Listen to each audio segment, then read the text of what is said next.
I gotta tell you, this is not how I picture an FBI agent. You don't look anything like J. Edgar Hoover. Oh, really?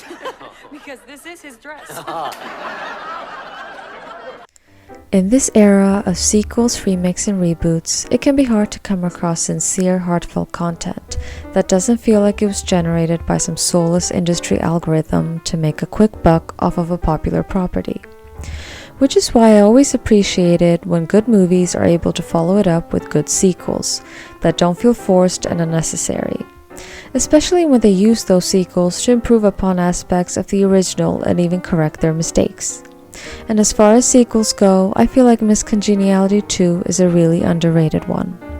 We don't talk enough about how it does a great job of maintaining the spirit of the first one, while at the same time recognizing where the first one may have lacked and rectifying it. So here are my thoughts on what makes Miss Congeniality 2 such a great sequel and how it corrects the mistakes of the first film. When we meet Gracie again, she's become somewhat of a celebrity following her successful mission at the Miss America pageant, but that hasn't stopped the men she works with from patronizing her. Oh, and she's dating Eric now.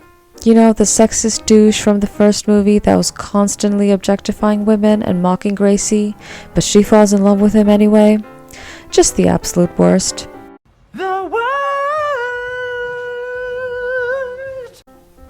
However, this is where the sequel corrects its first mistake. In the first 10 minutes of the movie, Gracie gets dumped by Eric through a phone call because they couldn't actually get Benjamin Bratt to appear in this movie. But this works out pretty well because that's exactly the kind of thing that Eric would do. He doesn't even need to be physically present to be a jerk. And thus, they get rid of the love interest that should have never been.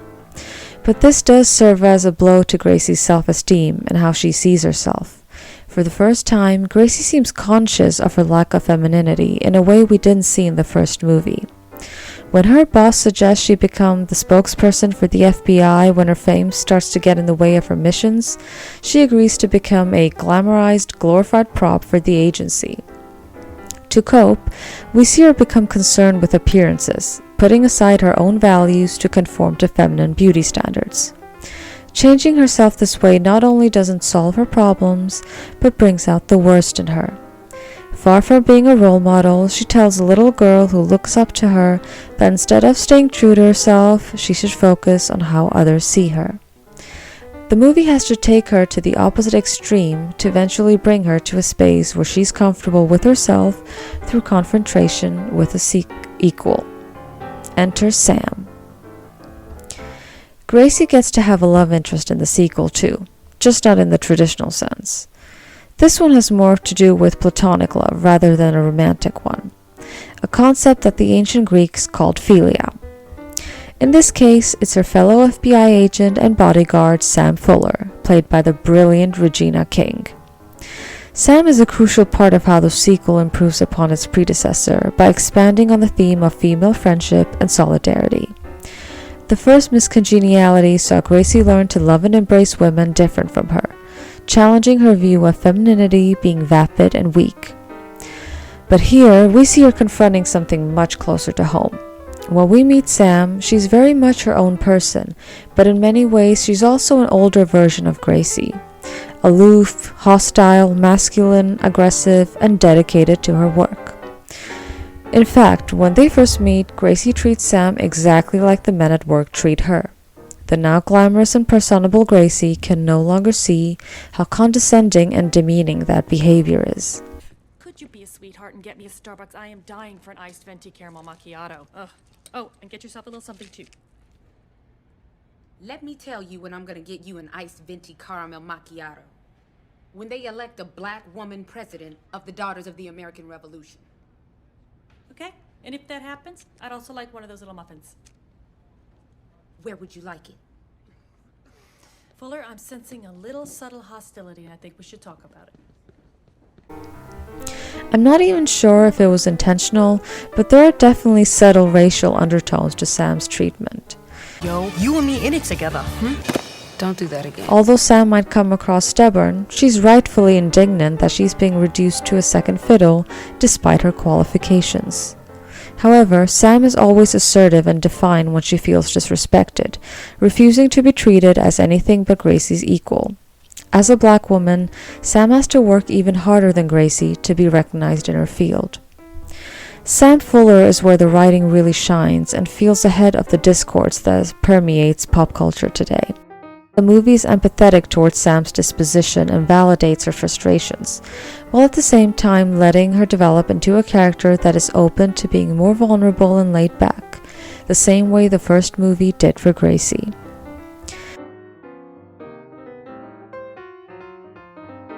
As aforementioned, one of the best ways the sequel improves upon the first movie is to rid itself of a romance subplot and not so lovable asshole love interest. I've had enough of this dude. That's not to say that romance somehow weakens a female protagonist or that she can't be a strong character with it. But it's also important to recognize that romance isn't necessarily a signifier of womanhood. Becoming sexually desirable and receiving male validation isn't needed for Gracie to feel like a real woman.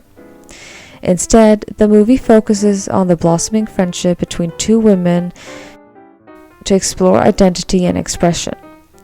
The bickering gives way to bonding over their pasts and similarities, leading the two women to finally be able to provide the kind of support the other needs. When Gracie's confidence is shot down by unsuccessful attempts at saving Cheryl and Stan, Sam is the one who pulls her up, calling Gracie out for how much she's letting her breakup affect her life. This is when Gracie finally lets herself process her emotions and stops feeling worthless because that idiot clown dumped her. Brother, this guy stinks! Not only does Sam bring Gracie back into her element, but here we see Gracie associate her rough and uncouth nature with womanhood, her own self-defined brand of womanhood. Oh, and shout out to that scene where Gracie and Sam use periods to make the male agents uncomfortable. We then see both her and Sam get back into suits they feel comfortable in. This time around, Gracie's has a slightly feminine silhouette. Again, she's finally found her own brand of womanhood she feels comfortable in. Similarly, we see Gracie's influence on Sam when she uses Gracie's sing technique to escape the clutches of a villain, signifying that she finds value in Gracie's skills. Towards the end, Gracie and Sam's roles as platonic love interests are cemented when Gracie, in a moment where she's the damsel in distress, is saved by Sam, who swoops in and rescues her like a classic romantic hero would, just like how Gracie saves Cheryl. In a way, their friendship mirrors the romance from the first movie. You think I'm cool?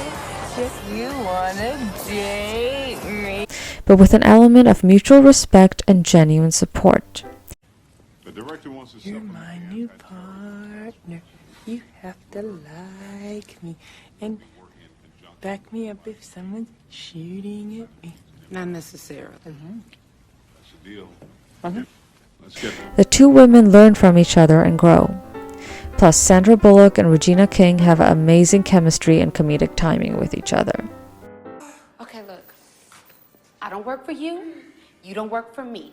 We're a team, get it? As in, I will kick your sorry ass if you don't listen to me. Team. Well, first of all, if you remember correctly, it was skinny ass. I just want to take this time to talk about what I love about the supporting cast of this movie. Let's start with our favorite beauty queen, Cheryl. I thought she was great in the first movie too, but what I really appreciate about her in this is despite being a kidnap victim, she shows conviction and bravery in the face of violence. And Heather Burns' deadpan delivery always kills me. This is juxtaposed pretty hilariously with Stan's cowardice, who doesn't develop much further from the first movie and is still played by William Shatner, who I don't have a high opinion of anyway. You know what you did, William. Pepperidge Farm remembers. Another character that stands out to me here is Jeff, an agent from Vegas who's pretty much the anti-Eric. Ugh. This guy again. He's assertive, respectful towards women, devoted to his girlfriend, who ends up cheating on him, but that's okay. Him and Cheryl end up together. If there's one gripe I have with this sequel, it's Joel, aka knockoff Victor Melling. He just comes across as an inferior, less funny version of Michael Caine's wonderfully flamboyant beauty pageant coach from the first movie. Okay, I changed my mind. It's not Cheryl. Victor is my favorite beauty queen. Wait. What? Watch me. Glide.